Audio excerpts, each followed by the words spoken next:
Assalamualaikum warahmatullahi wabarakatuh. Saya Perni Triska, calon guru penggerak Angkatan 9 Kabupaten Seluma, Provinsi Bengkulu.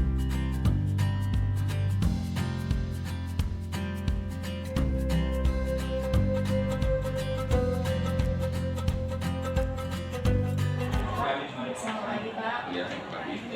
Kali ini dari CKN Persembilan memandu di seluruh untuk sosialisasi budaya positif. Jadi di sini ini ada agenda kami untuk sosialisasi budaya positif itu Pak. Dan kebetulan diadakannya di sekolah ini. Jadi kami tuh minta 10 orang guru sebagai perwakilan untuk peserta sosialisasi. Peserta ya. Nah, Bu, terima kasih Bu. Sudah ada dengan saya selaku kepala sekolah di rumah. Saya menyambut baik Bu. Nanti Ibu pilihlah kawan-kawan di SMA 3 rumah untuk dijadikan peserta dalam kegiatan itu. Mudah-mudahan dengan adanya kegiatan ini menambah pengetahuan daripada rekan-rekan atau kawan-kawan kita guru-guru di SMA 3 rumah, dan Ibu juga mudah-mudahan lulus. Jadi bukan lagi jadi CGP, nanti betul-betul guru penggerak. Terima kasih. Terima kasih banyak Pak. Ini agendanya mungkin Bapak nggak baca-bacanya sebelum. Oh iya. Terima kasih Bu ya. Terima kasih Pak. Assalamualaikum warahmatullahi wabarakatuh. Yang kami hormati ibu-ibu guru hebat SMA Negeri 3 Seluma yang sudah berkesempatan hadir pada siang hari ini.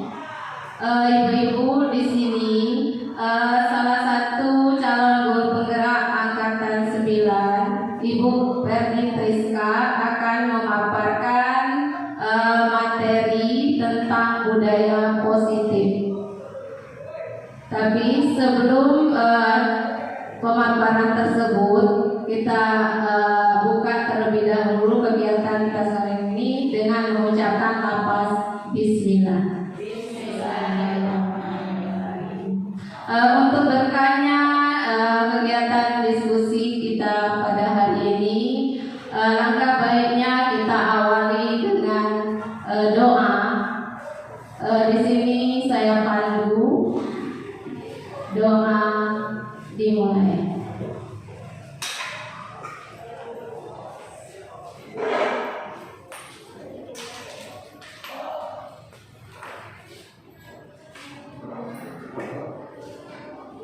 Selesai.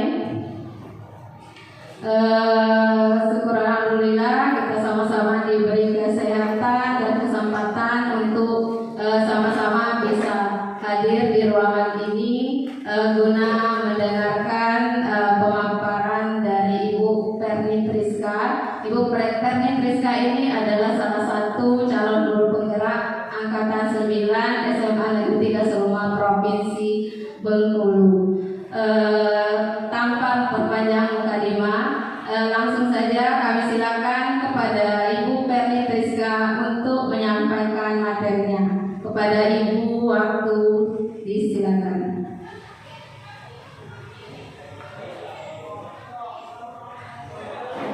Terima kasih kepada Ibu Husni. Assalamualaikum warahmatullahi wabarakatuh. Oke, mungkin menyita waktu ibu-ibu sudah mengajar tadi kan capek-capek.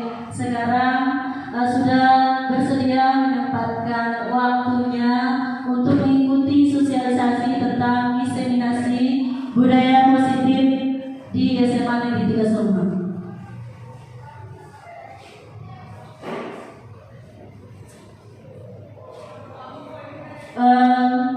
Dalam kesempatan kali ini nantinya kita di sini diharapkan untuk belajar bersama, berkolaborasi bersama, dan saling mewujudkan disiplin positif di sekolah kita yang tercinta ini. Nanti kedepannya kita terapkan secara bersama-sama.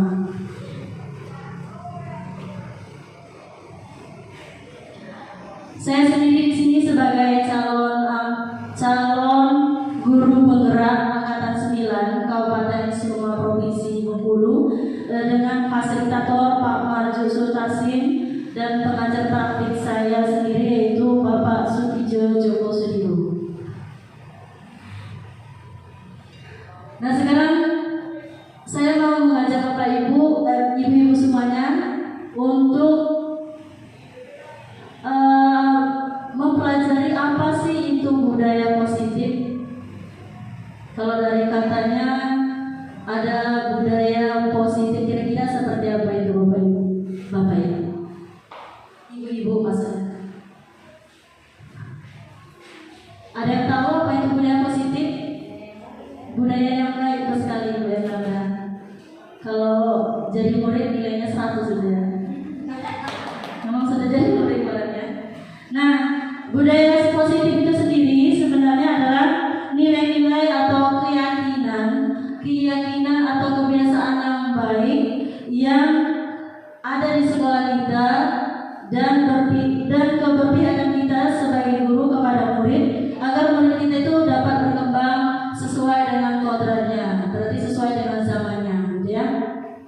Nah, di sini budaya positif itu memang terasa sulit diterapkan, tapi hal itu harus kita jalankan secara terus-menerus karena kita sebagai guru harus menjadi contoh yang baik untuk anak-anak murid kita. Mungkin ada yang kenal dengan Bapak Ki Hajar Dewantara, ya, Bapak Pendidikan. Beliau mengatakan bahwasanya guru itu adalah menuntun, bukan menuntun. Jadi kita di sini sebagai guru harus lebih berpihak kepada murid. Bagaimana caranya supaya kita menjadi contoh yang baik dan membawa anak-anak murid kita menjadi siswa yang berkarakter.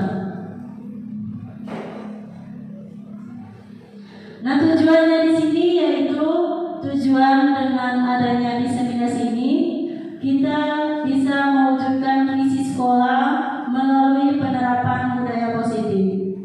Kemudian kita bisa membentuk karakter disiplin yang kuat, baik itu siswa, guru maupun anggota sekolah kita, TU, penjaga keamanan dan sebagainya. Pokoknya seluruh warga sekolah kita.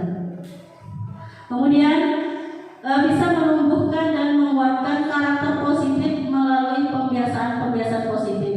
Sebenarnya sudah sering kita lakukan, tapi mungkin kita harus lebih dikuatkan lagi, gitu ya, supaya bisa membentuk siswa kita yang berkarakter. Karena sekarang kayaknya seiring sejalannya zaman, adanya pengaruh-pengaruh dari luar, dari gadget dan sebagainya, lebih berkurang karakter siswa kita. Nah, bagaimana kita sebagai guru supaya bisa menguatkan itu kembali sesuai dengan siswa kita sebagai siswa yang sesuai dengan profil pelajar Pancasila. Nah, konsep utama budaya positif itu sendiri yang akan kita pelajari di sini, yang pertama yaitu perubahan paradigma belajar. Terus, apa sih itu disiplin positif dan kebajikan universal? Kemudian motivasi perilaku manusia, kebutuhan dasar manusia. Kalau di sini kebutuhan dasar manusia ini bukan cuma siswanya saja, guru juga ya. Terus posisi kontrol restitusi, kemudian keyakinan kelas, bagaimana nanti kita buat keyakinan kelas atau kesepakatan kelas di kelas kita nanti masing-masing. Kemudian segitiga restitusi. Nah, di sini yang pertama yaitu pembelajaran dengan paradigma baru.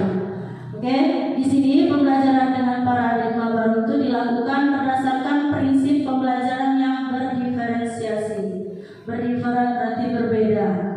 Berbeda dari yang cara lama ke cara yang baru sesuai dengan sifat dan karakter siswa kita masing-masing.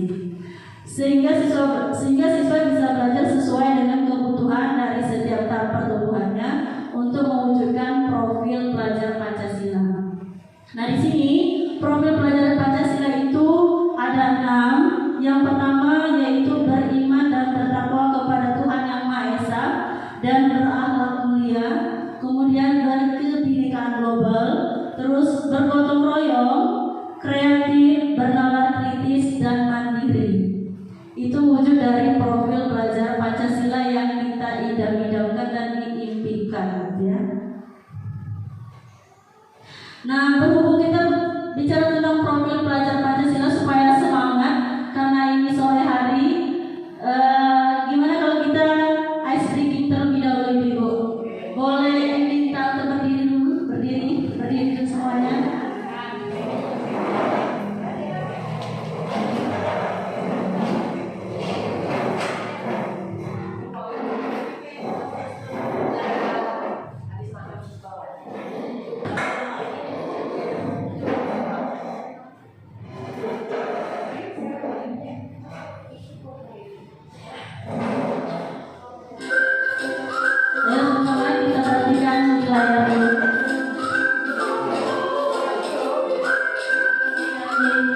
Salah satu YouTube-nya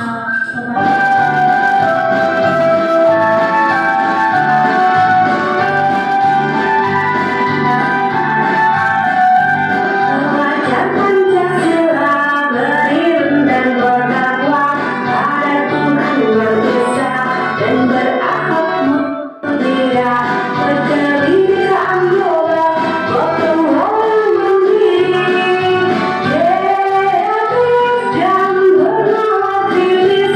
Pelajar Pancasila beriman dan berdakwah pada Tuhan yang Esa dan berakhlak mulia, berkelindahan moral, gotong royong mandiri, kreatif dan bernarasilis.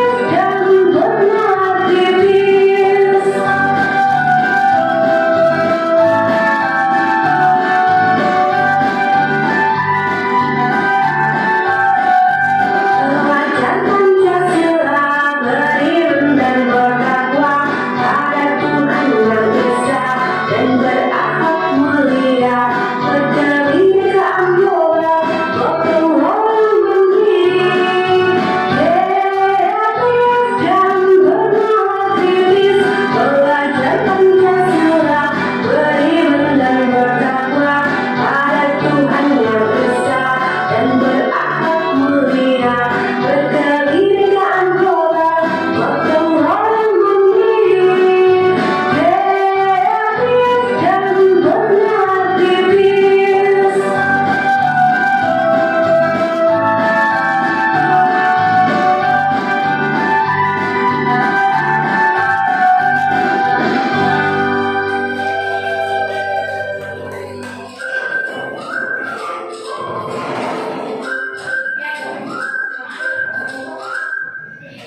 Nah, itu sebagai penyemangat karena mungkin ada rasa penat, capek kan. Kalau lihat ini lebih segar lagi, itu yang saya harapkan.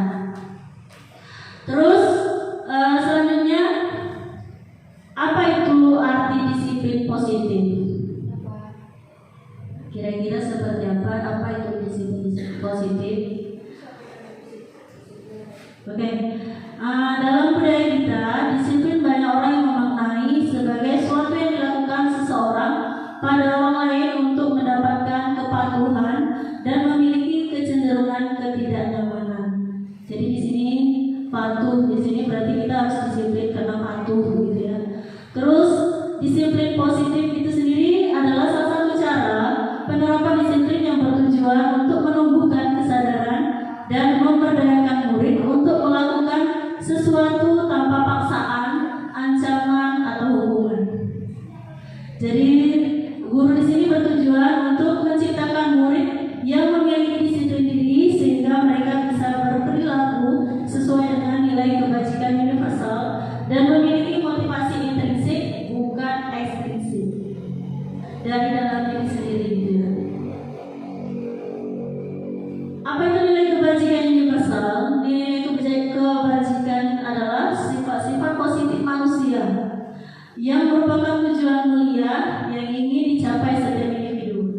Jadi nilai-nilai tersebut bersifat universal dan lintas bahasa, suku bangsa, agama maupun latar belakang. Jadi di sini kebajikannya tidak memandang ras. Terus setiap perilaku perbuatan memiliki suatu tujuan. Dr. William Glasser mengatakan bahwa mengaitkan nilai-nilai kebajikan yang diyakini seseorang, maka motivasi intrinsiknya akan terbangun. Jadi sehingga menggerakkan motivasi dari dalam untuk dapat mencapai tujuan mulia yang diinginkan.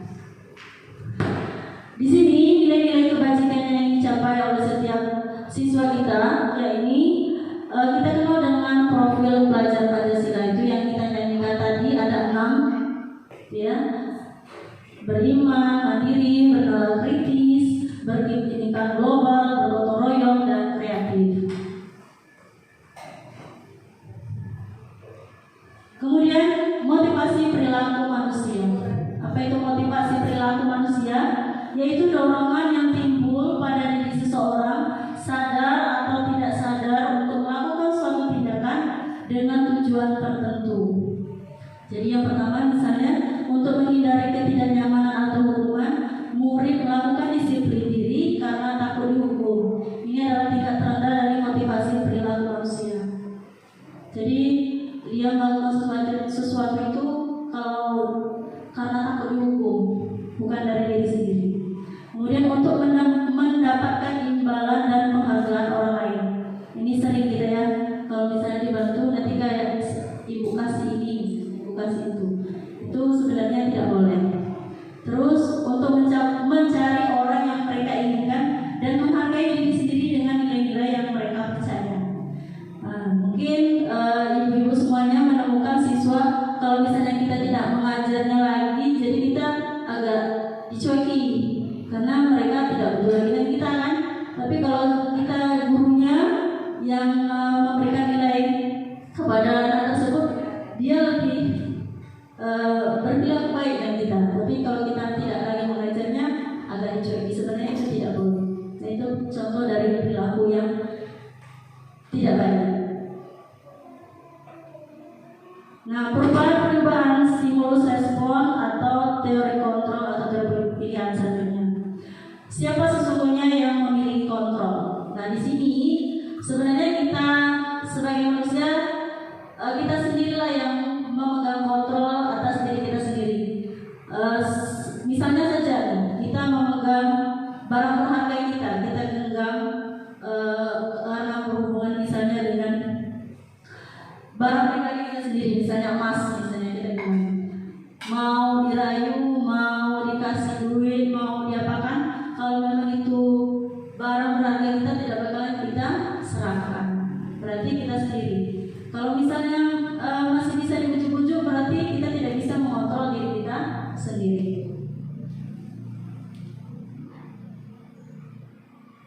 Oh ya, di sini ada stimulus respon dan teori kontrol.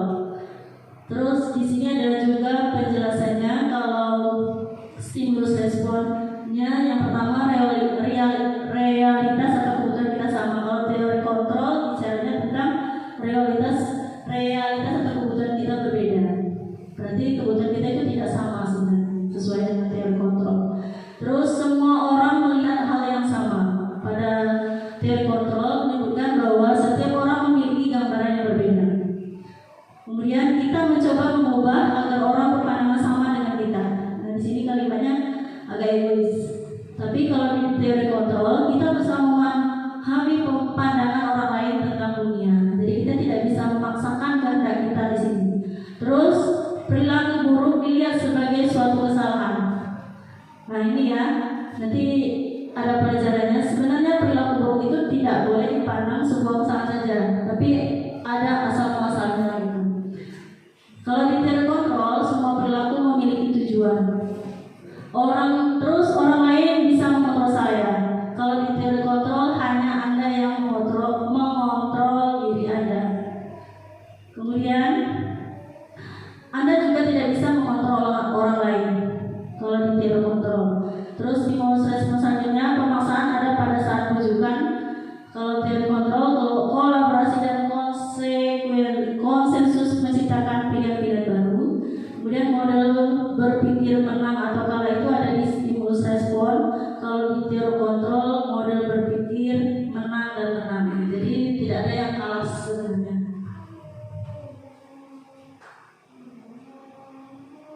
Nah selanjutnya, apa itu restitusi? Restitusi itu sendiri, ibu-ibu, proses menciptakan kondisi bagi murid untuk memperbaiki kesalahan mereka, sehingga mereka bisa kembali pada kelompok mereka dengan karakter yang lebih kuat. Restitusi juga merupakan proses kolaboratif yang mengajarkan murid untuk mencari solusi dari masalah mereka. Jadi restitusi di sini adalah cara pemecahan masalah siswa. Diharapkan kita bisa membantu murid untuk berpikir tentang orang seperti apa yang mereka inginkan dan bagaimana mereka harus memperlakukan orang lain. Restitusi namanya itu. Terus selanjutnya konsep disiplin dengan identitas gagal. Yang pertama yaitu hukuman dan penghargaan. Itu sudah di HP-nya masing-masing sudah saya kemarin kan sudah disebar sebelum diseminasi, bisa dilihat sama-sama Ibu. Iya, karena kondisi kita mati lampu, kita lanjutkan saja karena sudah sore, kayaknya PLN-nya juga kecapean. Yang pertama, konsep disiplin identitas gagal ada hukuman dan penghargaan. Pada dasarnya hukuman dan penghargaan itu tidak dibenarkan lagi, karena hukuman itu bisa menyakitkan ketidaknyamanan murid menjadi takut, terus bersifat memaksa, murid juga bisa menyembunyikan kesalahan dan murid merasa rendah diri, gitu ya, makanya itu lagi. Terus penghargaan juga tidak efektif. Yang pertama bisa merusak hubungan, kemudian bisa mematikan kreativitas, karena tidak semua yang tidak bisa itu sebenarnya ada kemampuannya sendiri, tapi bagaimana guru kita sebagai itu bisa menggalinya, gitu ya. Sebenarnya yaitu tadi penghargaan bisa membuat anak menjadi diri. Kemudian menghukum dengan sistem ranking. Kita masih ya menggunakan sistem ranking, tapi sebenarnya ranking kita di sini sebenarnya untuk memotivasi, tapi sebenarnya tidak dibenarkan. Nanti kita perbaiki sama-sama. Terus merampas hak, kemudian merampas hak untuk menghargai dirinya.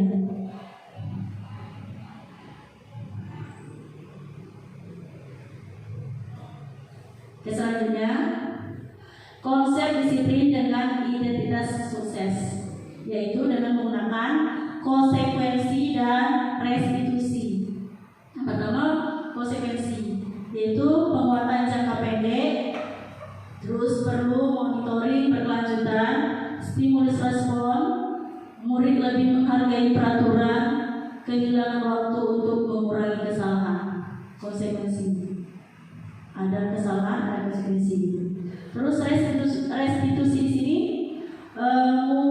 mulai bertanggung jawab atas perilakunya, karena ada kita sebagai guru menyikapi kesalahan siswa dengan restitusi. Itu tadi ada beberapa buah.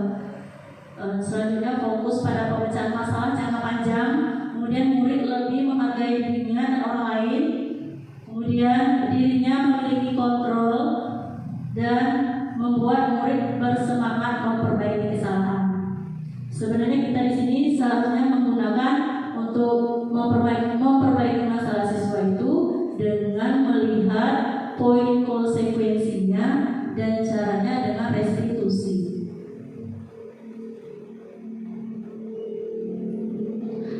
Selanjutnya 9 ciri-ciri restitusi. Yang pertama, bukan untuk menebus kesalahan, namun untuk belajar dari kesalahan. Kemudian memperbaiki hubungan, tawaran bukan paksaan. Kemudian restitusi itu menuntun untuk melihat ke dalam diri. Kemudian restitusi mencari kebutuhan dasar yang mendasari tindakan. Kemudian restitusi diri adalah cara yang paling baik. Tuh, kalau kita nanti kedepannya cara perbaikinya yaitu dengan restitusi. Kemudian fokus pada karakter bukan tindakan. Kemudian restitusi fokus pada solusi. Dan yang terakhir restitusi mengembalikan murid yang berbuat salah pada kelompoknya. Selanjutnya, selanjutnya yaitu ibu-ibu nanti ke depannya kita sama-sama belajar untuk membuat keyakinan kelas. Nah di sini bisa dilihat di layar apa perbedaan keyakinan kelas dengan peraturan. Ada yang tahu tidak? Kalau keyakinan kelas itu seperti apa? Kalau peraturan seperti apa? Ya, materi?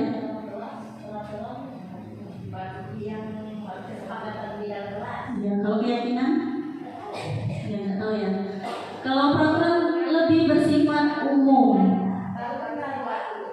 Peraturan lebih bersifat umum, seperti ada peraturan di ini kita itu lebih bersifat umum, sifatnya menyeluruh. Kalau keyakinan kelas ya di kelasnya masing-masing.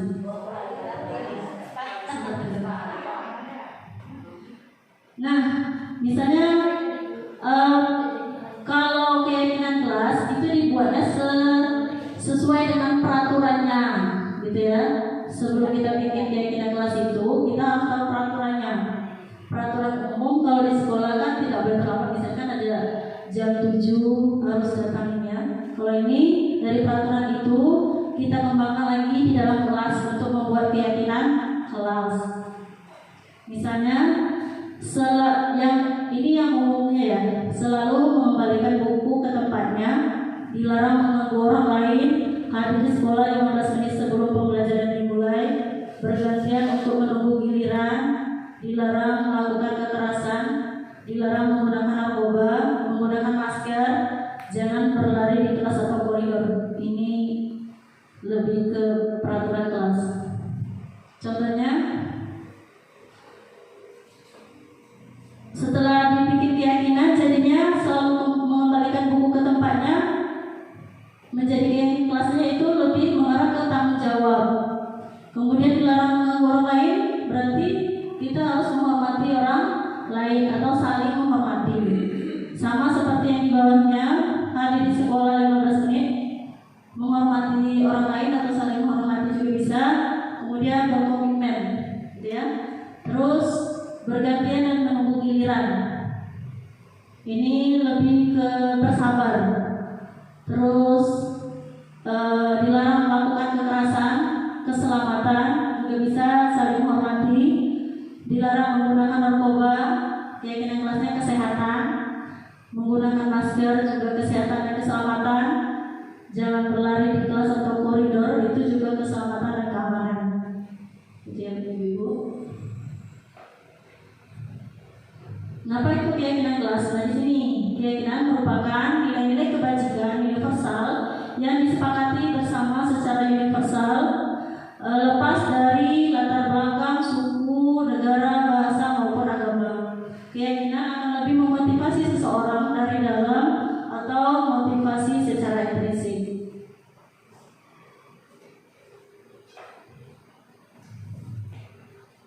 Keyakinan kelas itu bersifat lebih abstrak daripada peraturan yang lebih rinci dan konkret. Dia itu keyakinan kelas itu dirangkum dari peraturan-peraturan, gitu ya.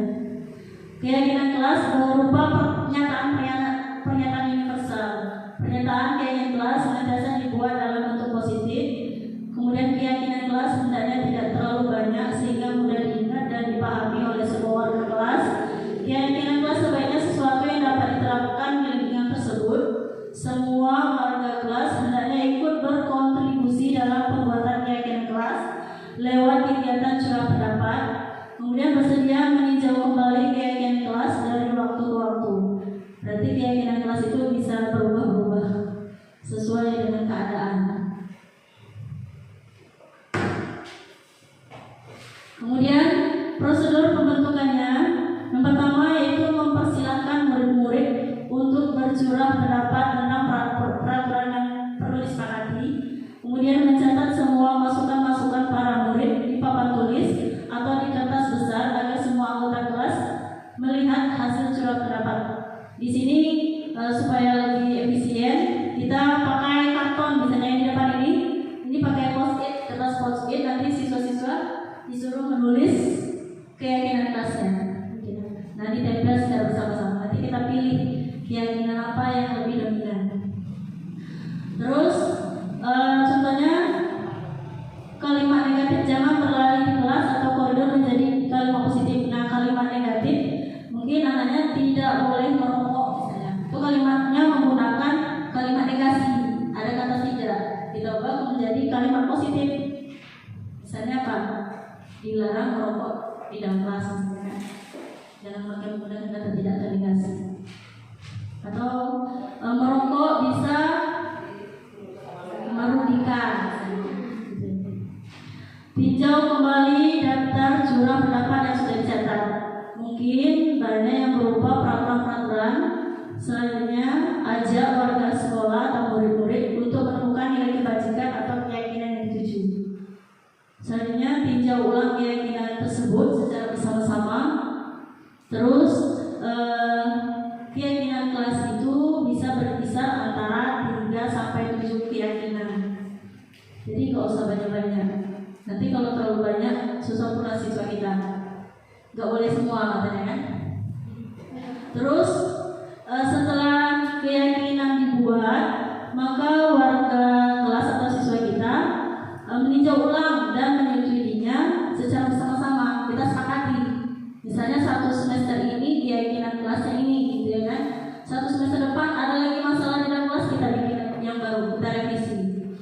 Terus keyakinan kelas atau sekolah selanjutnya bisa dilekatkan di dinding kelas di tempat yang mudah dilihat siswa kelasnya itu. Kira-kira seperti itu. Sebenarnya bagus untuk diterapkan di kelas kita nanti. Mungkin ada beberapa guru kayak Ibu Gusni yang di sini kayaknya sudah menerapkan, tapi mungkin belum ditempel aja di dinding kelasnya masing-masing. Nah, ini ringkasannya secara bersama-sama ya, bisa dilihat sendiri karena ini rangkaiannya secara singkat yang saya bacakan tadi.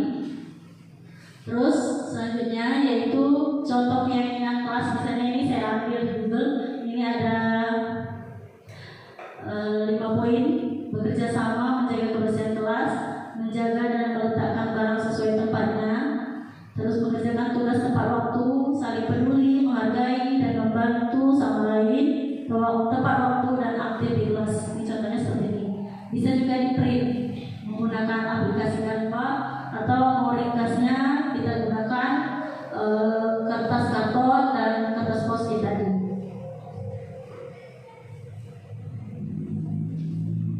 Selanjutnya, masih semangat Ibu? Memang itulah kalau sore ya Ibu. Kebutuhan dasar manusia. Saya lanjutkan. Yang pertama, kebutuhan dasar manusia itu yaitu bertahan hidup. Kemudian penguasaan, kesenangan, kebebasan, kasih sayang dan rasa diterima. Ini ada contoh kasus. Kita lihat sama-sama. Ibu Ambar, guru wali kelas 2A, sedang bingung menghadapi ulah salah satu murid di kelasnya. Beberapa anak di kelas 2A telah datang padanya dan mengeluhkan Doni yang seringkali meminta bekal makan siang mereka dengan paksa. Jika Anda menghadapi situasi seperti Ibu Ambar, apa yang akan Anda lakukan? Menurut Anda kira-kira apa alasan Doni melakukan hal itu? Jadi Doni merampas itu bukan karena lapar saja, tapi ada alasan. Ada berapa alasan? Bisa jahil dan sebagainya. Kita lihat sama-sama. Yang pertama, kita melihatnya dari kebutuhan bertahan hidup. Jadi di sini kalau jawaban Doni ketika ditanya oleh Ibu Ambar adalah karena ia lapar dan orang tuanya tidak membawa bekal, maka kebutuhan dasarnya berarti dia memang sedang lapar. Berarti dia sedang mempertahankan hidupnya. Kalau nggak makan bisa pingsan gitu kan. Seperti itu kira-kira. Kalau dia sedang bertahan hidup. Terus kalau Doni menjawabnya karena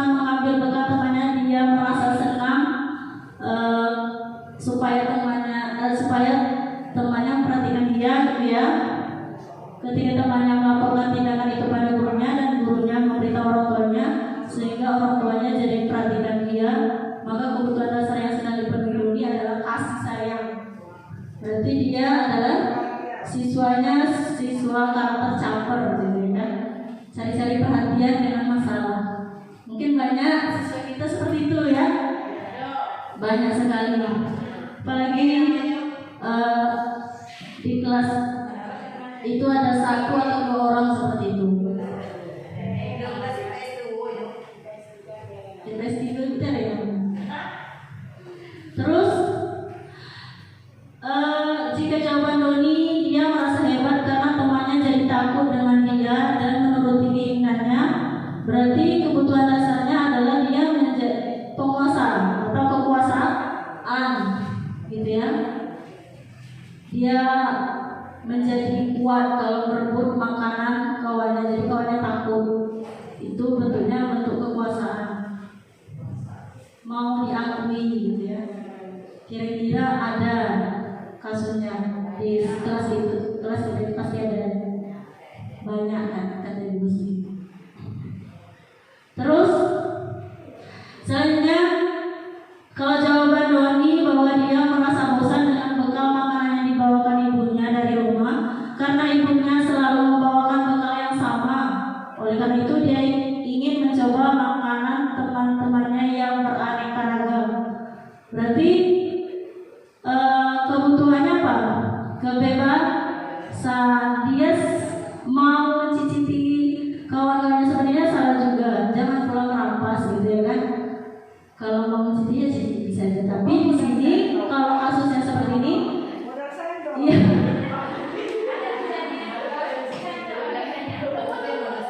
Iya, ingin mencicipi.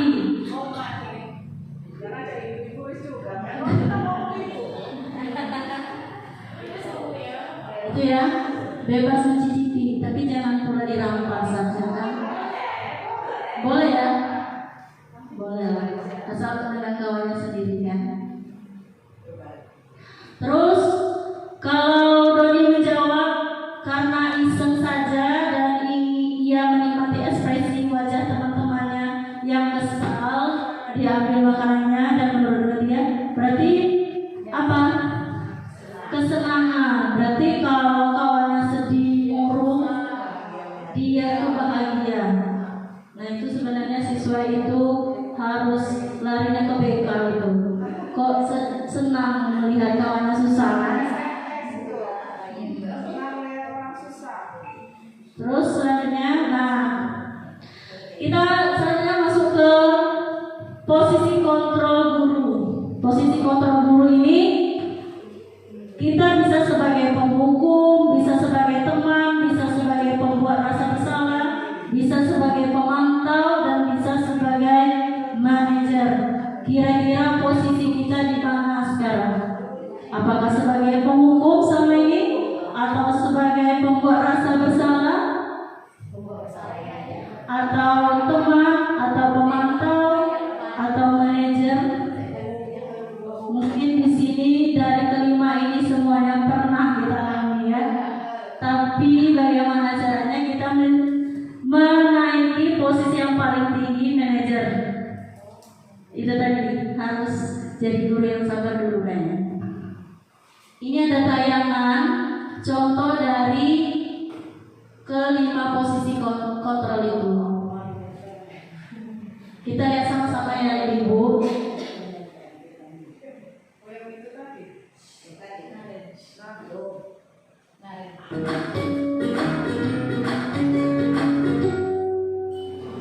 Salam bahagia Ibu dan Bapak Guru hebat. Dalam penerapan disiplin positif restitusi, salah satu program yang dikembangkan adalah 5 posisi kontrol. 5 posisi kontrol dalam restitusi adalah proses perjalanan seorang pendidik agar dapat mengenali dirinya. Pada video kali ini, kita akan membahas tentang 5 posisi kontrol yang dikembangkan oleh Diane Dawson dan contoh penerapannya.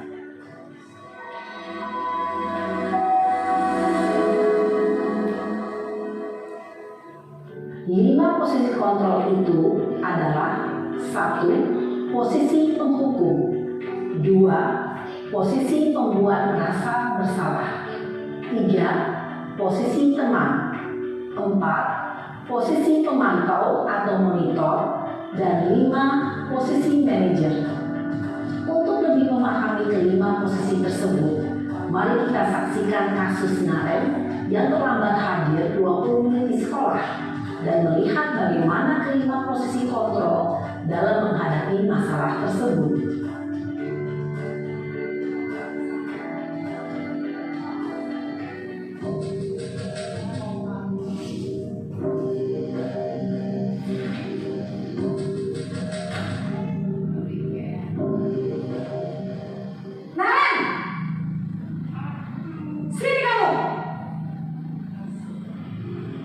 Selamat pagi, Bu. Selalu terlambat. Kamu deh, pasti terlambat. Maaf, Bu. Saya Apa? Apa coba? Alasan kamu apa lagi? Kapan sih kamu tidak terlambat? Malas sekali ya kamu jadi anak. saya Dasar pemalas. Gak kapok-kapok sih kamu. Sudah berapa kali terlambat? Sana, kamu keliling lapangan basket 2 kali. kenapa saya harus keliling lapangan basket, Bu? Kenapa? Kamu melawan ibu. Berani-beraninya jawab. Sudah terlambat, masih berani jawab pula. Sekarang, keliling lapangan basket 5 kali sekalian. Biar kapok. Cepat. Pergi sana ke lapangan basket. Posisi penghukum biasanya berbicara dengan nada tinggi, menghardik, menunjuk-nunjuk, menyakiti, dan menyindir. Hukuman bisa berupa fisik maupun psikis. Ibu dan bapak guru hebat, dampak yang terjadi pada murid ketika guru berada pada posisi penghukum adalah murid cenderung akan memberontak, bahkan menyimpan dendam.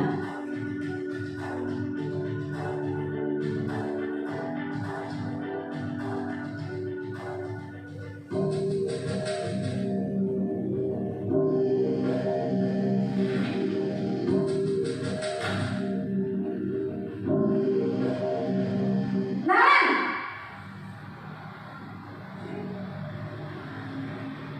Selamat pagi, Bu. Naren. Kamu kenapa terlambat lagi, nak? Ya Tuhan, Naren. Kamu senang ya bikin ibu susah ya? Kalau kamu terlambat lagi, nanti ibu yang ditegur bapak kepala sekolah, nak. Disangka ibu tidak bisa membina kamu. Duh, gimana ini? Maaf, Bu. Duh, Gusti Naren. Kamu suka ya kalau ibu ditegur bapak kepala sekolah? Terus, sekarang ibu harus tulis apa yang di buku absen? Ini kamu sudah sering terlambat loh. Ibu harus apa coba? Maaf, Bu. Maaf sekali. Ya sudah, lain kali jangan bikin ibu susah lagi ya nak ya. Ibu tidak akan kuat lagi kalau kamu begini terus. Bisa jantungan kalau ibu ditegur bapak kepala sekolah. Sana cepat ke kelas. Maaf ya, Bu. Maaf sekali. Posisi pembuat rasa bersalah berbicara dengan nada tenang, cenderung lembut, namun kata-kata yang diutarakan membuat murid merasa menjadi orang yang gagal, memandang buruk dirinya sendiri, merasa tidak berharga, dan tidak sanggup membahagiakan orang lain. Ketika guru mengambil posisi pembuat rasa bersalah, murid akan menganggap dirinya yang bersalah dan ia akan menyimpan emosi negatif tersebut di dalam dirinya.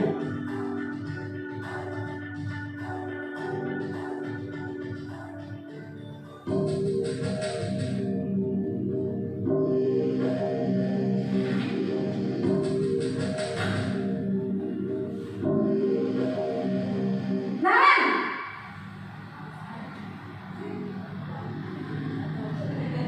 Selamat pagi, Bu.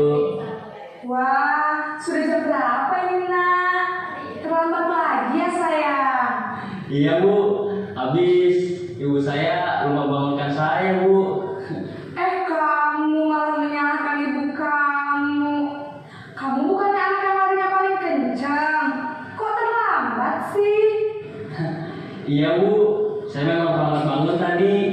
Jadi biarpun saya lari kencang, tetap nggak kekejar, Bu.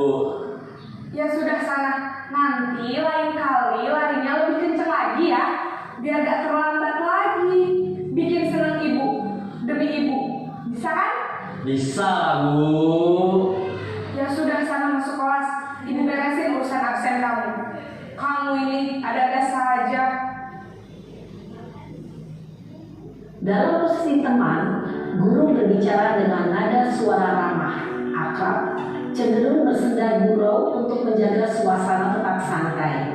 Murid akan merasa senang, aman, dan akrab dengan guru. Identitas yang tercipta adalah identitas sukses atau berhasil. Namun, perlu diingat, karena ini masih dorongan eksternal, maka ada faktor ketergantungan dari murid kepada orang tertentu. Di sini guru aksennya, sehingga di lain waktu murid bisa berperilaku baik, namun hanya kepada orang-orang tertentu saja.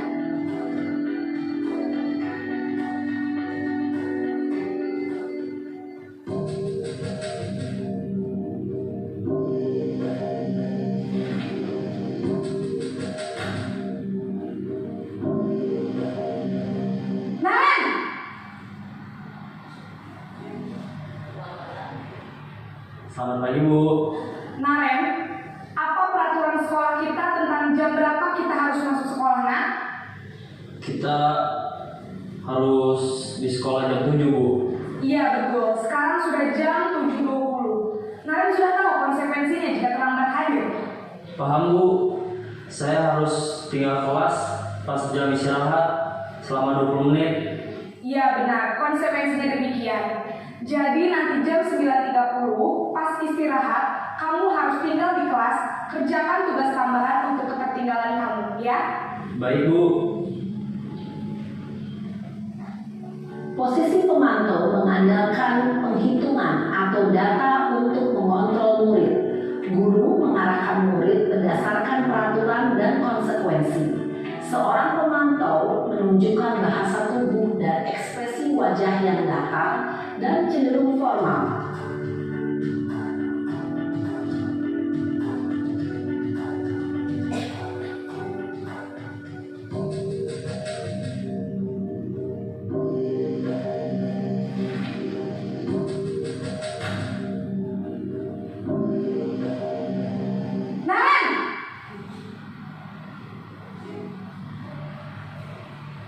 Selamat pagi, Bu. Selamat pagi, Naren. Maaf, Bu. Saya terlambat. Iya, sekolah masuknya jam 7, sekarang sudah jam 7.20. Jadi sekarang bagaimana ini, Naren? Maaf, Bu. Saya lupa setel alarm saya semalam. Baiklah, menurut kamu, keyakinan sekolah yang mana yang perlu kamu tingkatkan? Menghargai diri sendiri dan orang lain mungkin, ya, Bu. Setuju. Jadi, apakah Naren meyakini prinsip saling menghormati tersebut? Iya, Bu. Saya meyakininya. Apakah Naren bersedia memperbaiki masalah keterlambatan ini? Bersedia, Bu. Bagaimana kamu akan memperbaiki masalah keterlambatan ini? Saya akan coba untuk tidak lupa menyetel alarm saya, Bu. Baik, kalau Naren lupa menyetel alarm di rumah, ada orang yang kira-kira bisa bantu mengingatkan tidak? Ada, Bu. Kakak saya, Kak Emma. Ada lagi selain Kak Emma? Selain Kak Emma, ada ibu saya. Baik, jadi yang mengingatkan Naren adalah Kak Emma dan ibu kamu, ya? Kira-kira akan mulai setel alarm kapan nih, Naren? Setelah pulang sekolah, akan segera saya lakukan.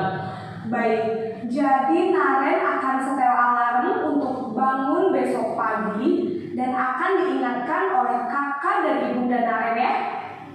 Ada lagi yang mungkin perlu dilakukan, Naren?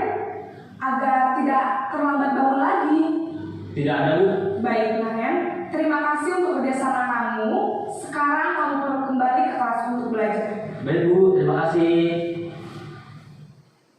Posisi manajer adalah posisi kontrol yang disarankan untuk membimbing murid memiliki sikap disiplin yang positif, yaitu murid yang mandiri, bertanggung jawab, dan dapat memecahkan masalah.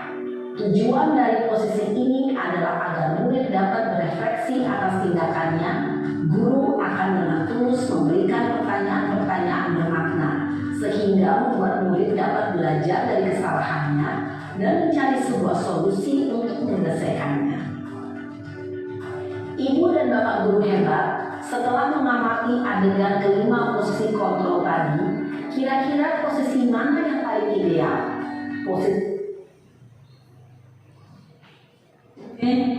Di sini kita sudah melihat tayangan kelima posisi kontrol. Kira-kira yang kita inginkan itu berada di posisi mana, Ibu? Manajer, betul sekali. Semoga nanti kedepannya kita bisa menjadi sosok guru yang bisa memanajeri atau bersifat manajerial kepada siswa-siswa kita. Amin, amin ya rabbal alamin. Nah, di sini ada contoh-contoh posisi kontrol. Misalnya, saya kecewa sekali dengan kamu tidak pernah benar melakukannya. Ayo lakukan demi ibu. Apakah kamu mendapatkan stiker bintang hari ini? Bagaimana kamu bisa menyelesaikan masalah ini? Kamu selalu yang paling terakhir. Ini kata-kata yang kita mungkin pernah kita ucapkan, tapi dari kata-kata ini termasuk ke posisi kontrol yang mana? Penghukum, teman, pemantau, pembuat rasa bersalah, atau manajer? Kata-kata mana yang paling tepat kita ucapkan?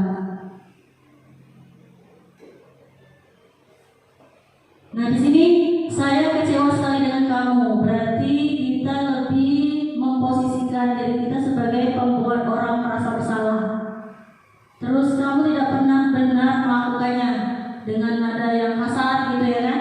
Itu berarti posisi kita sebagai penghukum. Ayo lakukan demi ibu. Itu kan biasanya sejenis rayuan gitu ya, merayu supaya anak itu mau. Berarti lebih ke kita mengajak itu seperti teman gitu ya. Terus apakah kamu mendapatkan stiker bintang hari ini? Itu pemantau.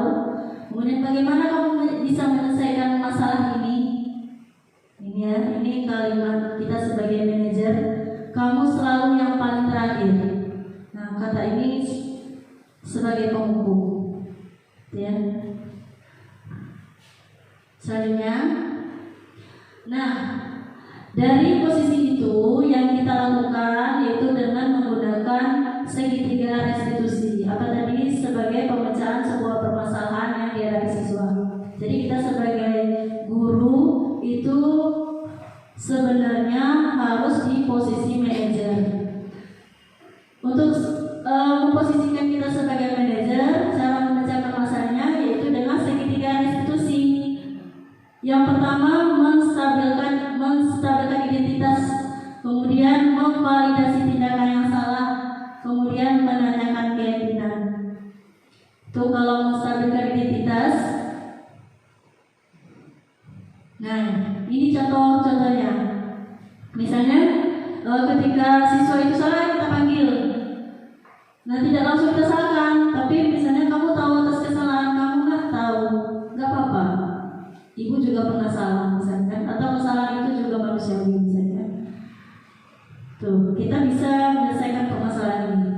Apakah kita bisa mencari solusinya bersama-sama?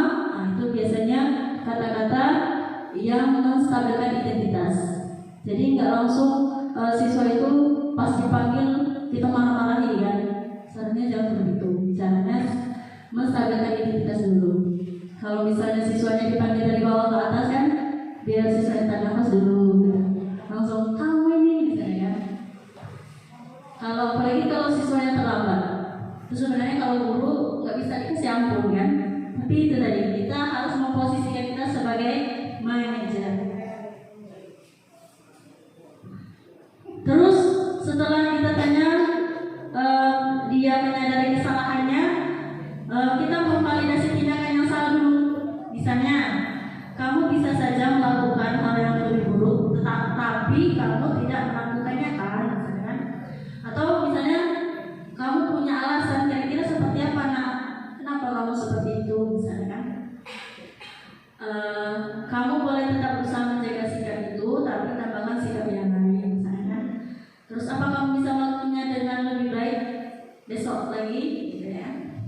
seperti itu kata-katanya yang sesuai. Terus lanjut. Setelah kita memvalidasi tindakan yang salah, kita tanyakan keyakinan. Nah itu tadi fungsi keyakinan kelas. Sudah ada rentetan keyakinan kelas yang kita tulis. Kita tanyakan apa nilai yang kita percaya di kelas atau misalnya di sekolah kita. Kalau tadi kan apa? Apakah kamu tahu keyakinan sekolah kita? Iya Bu, tidak boleh terlambat. Kan tadi katanya kita ditanyakan tadi. Terus kamu ingin jadi anak seperti apa misalnya kan? Atau misalnya apa yang kamu rasakan ketika kamu melakukan itu? Misalnya kamu menjadi orang yang seperti apa? Itu menanyakan keyakinan. Lebih enaknya kalau kita sudah bikin keyakinan kelas, kita tanyakan aja keyakinan kelas kita. Ya. Selanjutnya, ini ada contoh kasus. Sebenarnya kasus ini sering kita temukan di kehidupan kita selama mengajar gitu ya. Di sini sesampai kelas terkejut ada 2 murid yang sedang bersihkan kelas karena menyadari bahwa Ciko tidak ikut berpartisipasi. Padahal tahu betul bahwa Ciko hari ini masuk sekolah.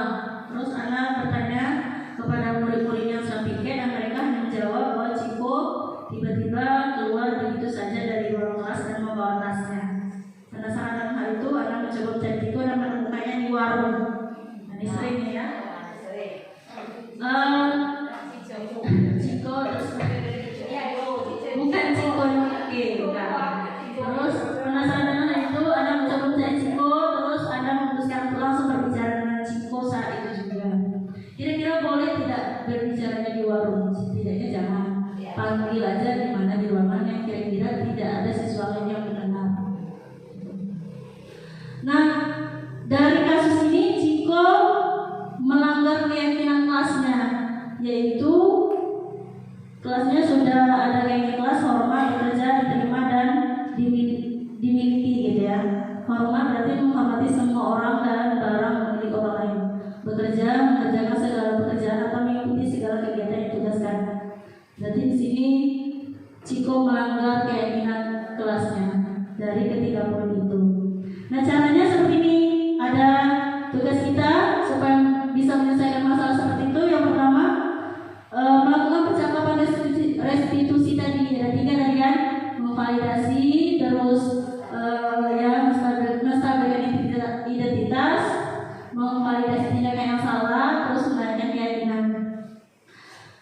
Nah di percakapan itu harus mampu menggali cerita dari sudut pandang Ciko. Dia itu sebenarnya bukan malas, mungkin ada alasan lain, atau karena dia lapar gitu kan. Dia itu tadi usaha bertahan hidup tadi kan. Kemudian kebutuhan yang berusaha dipenuhi Ciko itu tadi ya.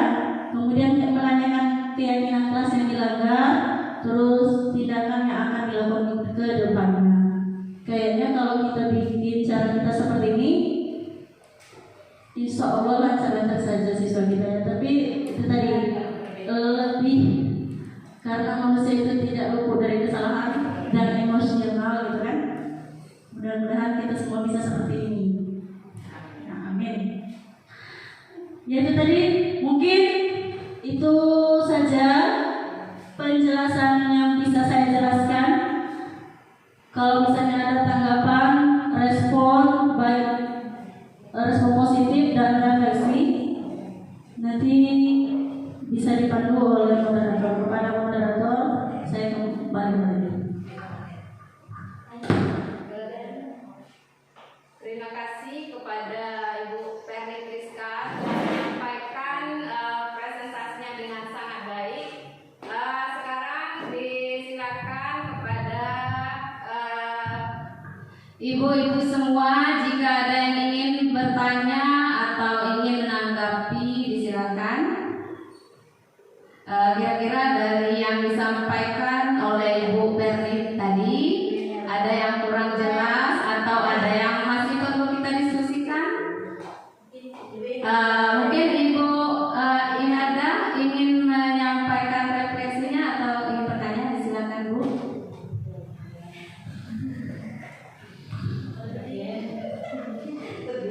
Terima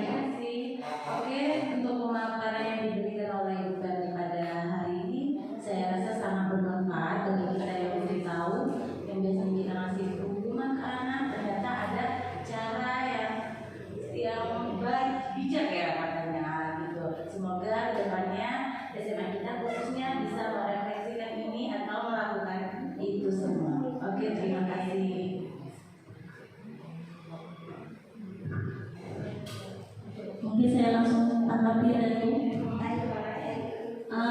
Terima kasih sudah merespon dengan sangat baik. Ya betul sekali, Bu Imelda, nanti kedepannya kita terapkan secara bersama-sama di sekolah kita demi kemajuan sekolah kita dan bisa membentuk siswa kita yang berkarakter sesuai dengan profil pelajar Pancasila. Amin amin ya rabbal alamin.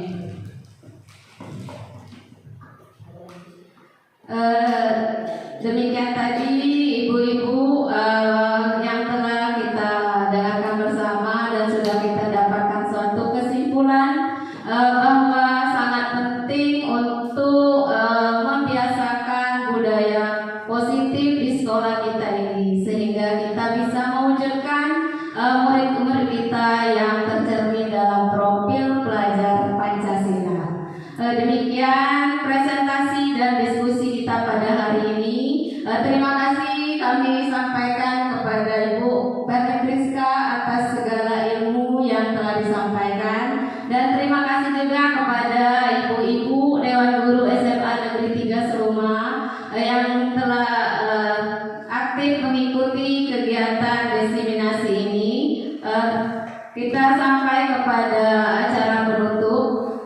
Untuk menutup acara ini, marilah kita sama-sama mengucapkan lafaz Alhamdulillah. Demikian, jika ada kata-kata dari saya sebagai moderator dalam kegiatan ini, saya mohon maaf. Saya akhiri, billahi taufiq wal hidayah. Wassalamualaikum warahmatullahi wabarakatuh.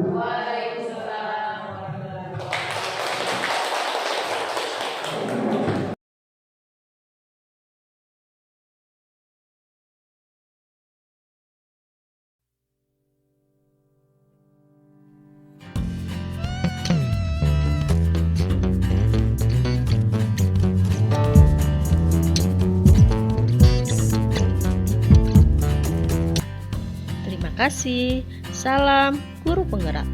Wassalamualaikum warahmatullahi wabarakatuh.